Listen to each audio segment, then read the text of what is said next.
This is the home of Mr. and Mrs. Walter Howard. They just got their teenage daughter back after a 6-month nightmare that even Edgar Allan Poe couldn't have improved on. Mrs. Howard agrees to let us talk to her daughter, Phyllis, when we explain that we could use her case to help others avoid the same mistakes.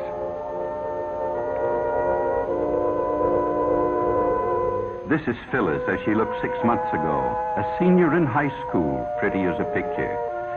Just recently, she was released from the narcotic ward of the county jail in the custody of her parents. It's hard to believe that this girl is the same as the one in the picture, but it doesn't take long for the drug habit to make anyone over.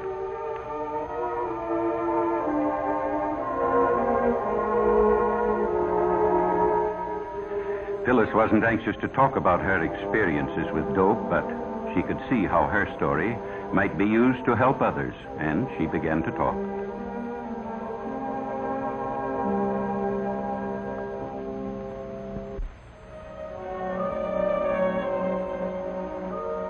I guess I knew about reefers, that's marijuana, ever since junior high.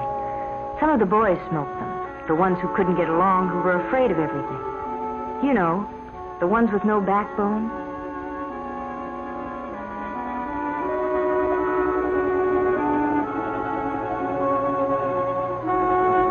In high school, my girlfriend Ann and I went around with Jim and Bob.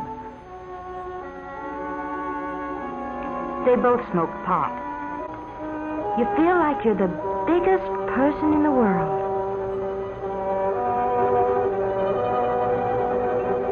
But I didn't feel so good when I came home high that night. My dad knew something was wrong, but he didn't know what. Mother was sure her daughter would never do anything bad. I'd been smoking pot for quite a while before I met Chuck. I guess he was what the newspapers call a peddler. He supplied the kids at school with whatever they wanted. Most of them used reefers like us, but some liked stronger things. There was something intriguing and different about Chuck. I guess I appealed to him in some way, too. Anyway, I found out later what it was about him. He had the heroin habit. He was hooked. Chuck and I started running around together, and one night he asked me up to his place. I knew by now he started peddling after he got the habit, so he could get H for himself. He needed a lot, because he had a big habit. You know something about hypes? They're like a disease. They don't like to see anybody not using the stuff just because they do. Chuck finally talked me into using heroin. He said it would make him feel better. So I tried it. But I was going to be smart.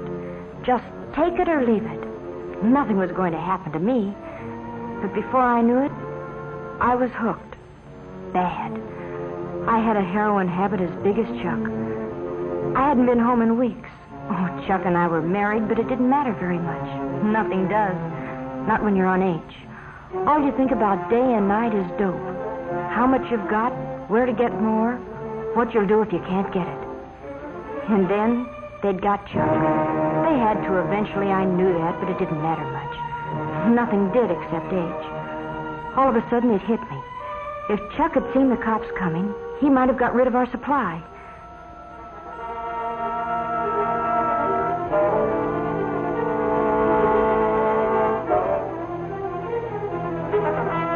That's what happened. Chuck got rid of everything. Probably in the garbage disposal. Oh, that's a favorite trick of hypes when they're going to be arrested. But it left me in an awful spot. I needed a fix bad. So bad I didn't care whether I lived or died. And I didn't know whether I'd ever get another cap.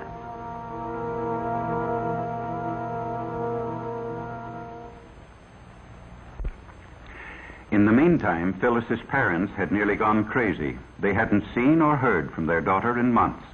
Mr. Howard checked every newspaper story that might by any remote chance have to do with Phyllis. But gradually their hopes died. They were almost convinced she was dead. But I wasn't dead. I tried once to kick off the habit, but I was too far gone. You know, the police say, find a heroin addict and you find a criminal, and that's just about it. If you're hooked bad, it costs about $30 a day for each. Boys get the money by stealing or swiping car parts, maybe by holdups. Girls take up street walking or do what I did, become peddlers themselves. When Chuck went to jail, I used his contacts and peddled dope myself. Sure, I knew it was wrong, but when you're hooked, you can't help yourself. They got me eventually, too, just like they did Chuck. And when I was arrested, I was almost glad.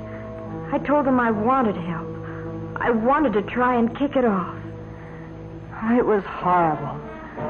5 days, and I didn't care whether I lived or died.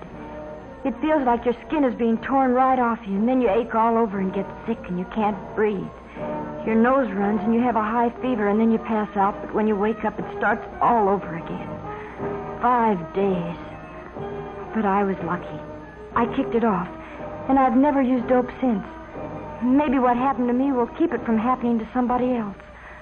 Oh, I don't even want to talk about it. And all I hope is that someday I can forget it. Well, that's Phyllis's story. In the United States of America, 20th century. Unbelievable, isn't it, that such things can happen? Phyllis's case is typical. Most teenagers start off with marijuana. Then they decide to see if heroin has any kick. It does. Sometimes it only takes a few days to find out they can't leave it alone. In order to get money to buy it, they turn to crime. And that's the story. There are practically no happy endings when you fool with drugs. Doctors say restoring an addict to normal life is about the toughest thing in medicine. Well, what's the answer? Enforcement? Yes, that's one of them, certainly. In the Far East a few years back, they were lining up dope peddlers and shooting them in the back of the head. But it didn't stop addiction. It just made it harder for victims to get the stuff. No, the answer is a simple one. Just use your head. Leave narcotics absolutely alone. Remember what happened to Phyllis and others like her.